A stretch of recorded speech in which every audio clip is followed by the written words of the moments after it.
Welcome to Up Next, where we take a closer look at the best new Xbox and Game Pass games coming to a console near you in the next month. There are some cracking games out this month. The holiday season starts early this year as we dine out on Madden NFL 24, the Texas Chainsaw Massacre, Immortals of Avium and more. So here are the 13 best new games you should be playing on your Xbox in August 2023.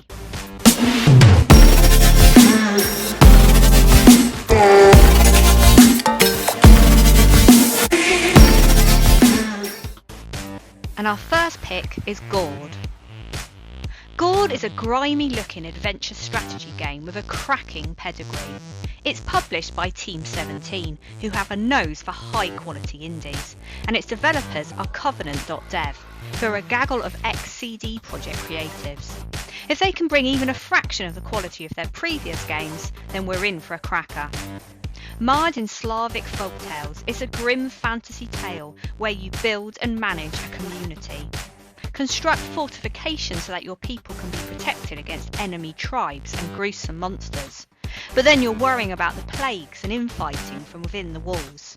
And that's before you venture out into the wilds looking for quests and resources. Pack some waders. Gourd looks gruesome. Atlas Fallen. Oof, just think of the friction burns. Atlas Fallen's killer app is sand surfing. It's absolutely stuffed with situations where you can glide along the yellow powder. Developed by Deck 13, who are probably best known for the Surge series, it's almost outrageously gorgeous.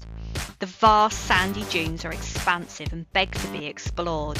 But the real emphasis is on combat, as things go a bit Monster Hunter when you encounter hulking creatures. It's at this point that your shape-changing weapons get wielded and some dynamic one-on-one combat kicks into gear. Atlas Fallen could be a dark horse for Game of the Month. Perhaps whisper it even more than that. Stray.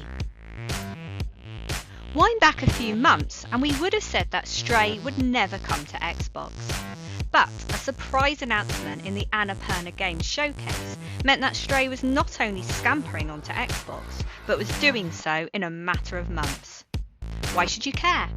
Well, Stray isn't short of plaudits. It was nominated for Game of the Year at the Game Awards 2022, which should give you some idea of the quality that it's got in its litter tray. Plus, it has you controlling a cute old tabby, experiencing a cyberpunk-esque world from a cat's eye view. Makes a nice difference from all the stabby and shooting stuff. Moving Out 2. As it happens, we're on a run of 3 games that avoid the usual stabby and shooting stuff. August sees the launch of a sequel to the multiplayer favourite Moving Out, as Team 17 stick a flag in August and claim it as theirs. Moving Out 2's big talking point is the inclusion of online multiplayer. Now you can lose friends digitally as well as in real life. Coordinate with randos to move eccentric individuals in and out of their homes. Thanks to the intergalactic portals, proceedings are less earthbound than before, making this altogether a more wacky and imaginative moving home sim. Marble It Up Ultra. This is bringing back some memories.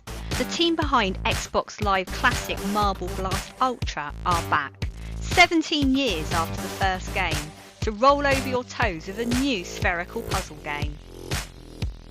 With 60 levels, 100 marbles and weekly challenges, there's a good reason why Ultra is tucked onto the end of that Marble It Up Ultra title.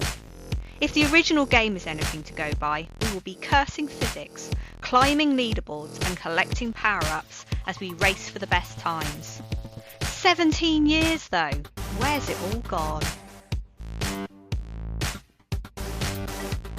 Shadow Gambit, The Cursed Crew. Mimimi Games have quietly become one of our studios to watch. First making an impact on us with Shadow Tactics, they dropped Desperados 3, and suddenly we started paying attention. If you want real-time stealth and strategy action, then Mimimi know their beans. This time round we're heading to the Caribbean. You're the human captain of a ghost ship, one that has its own soul no less, and your task is to build a crew, take to the seas and find the lost treasure of Captain Mordecai. The problem is that the Inquisition is after you, which is the reason for all that stealthing and adventure. Oh, and Shadow Gambit the Cursed Crew looks gorgeous enough that you'll regret hiding one eye behind an eye patch. Madden NFL 24. This time out, with Madden NFL 24, you can expect a complete overhaul to the Field Sense system, new player animations with Sapien technology, and smarter AI. If you like more incomprehensible jargon, then there's also skill-based passing 2.0 and hit everything 2.0 chucked in for good measure. Oh, and don't forget that the money pit of Madden Ultimate Team is present and correct, resetting all that lovely Madden NFL 23 progress, so you have to start all over again. The Texas Chainsaw Massacre. Dead by Daylight and Friday the 13th fans rejoice. You have another asymmetrical horror game to enjoy, as Sumo Interactive tackle the Texas Chainsaw Massacre. It's enough to get us onto our human skin covered sofa and pick up our custom made Earlight controller. It's everything you would hope and expect. Either you're playing as one of the Slaughter family, decorating your house with players on meat hooks, or you're a Scream Queen, running around the maps and trying to gather enough resources and material to escape.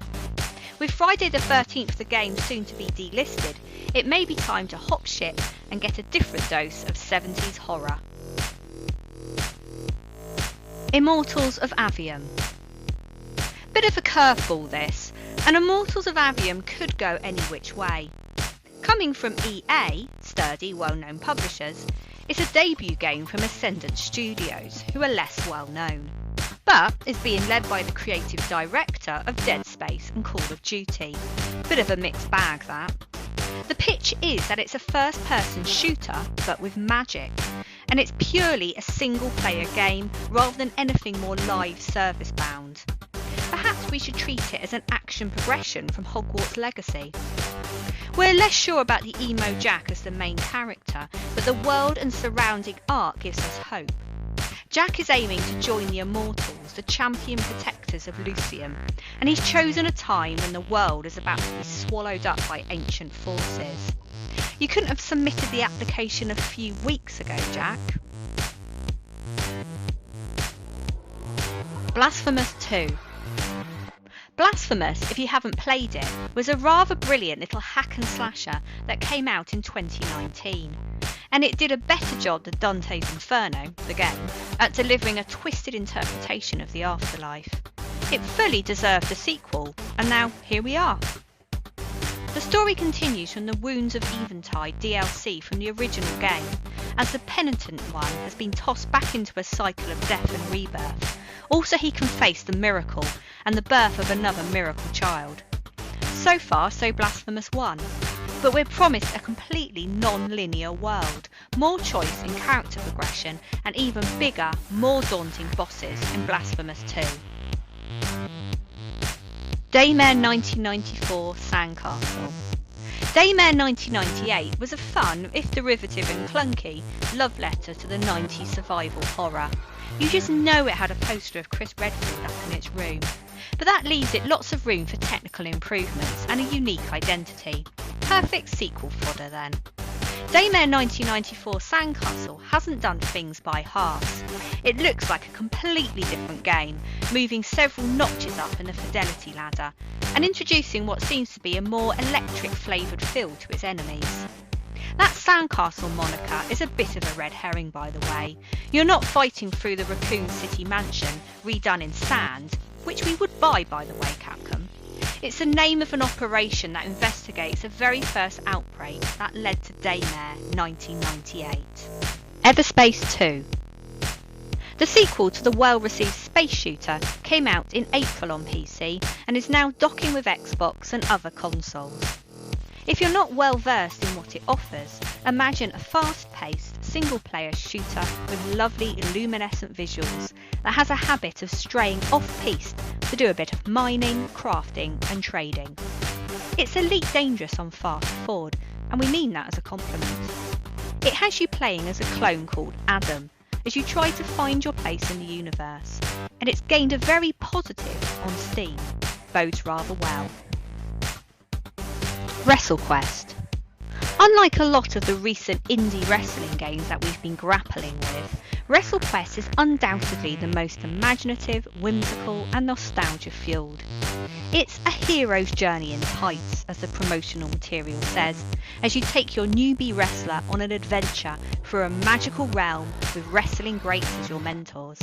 Macho Man Randy Savage is among them, as you fight in the ring and out of it, dropping power bombs on mythical enemies.